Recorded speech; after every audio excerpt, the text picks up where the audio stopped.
Nastava na bosanskom jeziku po nama označava početak procesa deasimilacije Bošnjaka u ovoj državi, učvršćuje povjerenje i poštovanje između Bošnjaka i Srba na ovom prostoru, vraća povjerenje Bošnjaka u državu i društvo i učvršćuje tradicionalno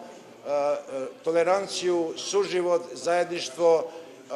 i Bošnjaka i Srba koje je tako nama dragoceno i koje je osvedočeno kroz čitavu našu zajedničku historiju, da ne podsjećam na zajedničke listove, na zajedničke institucije u nekom vremenu u zadnjih 100 godina. Mi startujemo kao pripremna nastava u 12 obrazovno-vaspitnih ustanova, to je 16 oglednih odeljenja, to je 360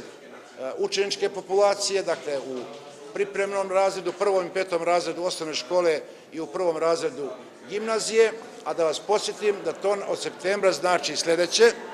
to su 53 obrazovno-vaspitne ustanove,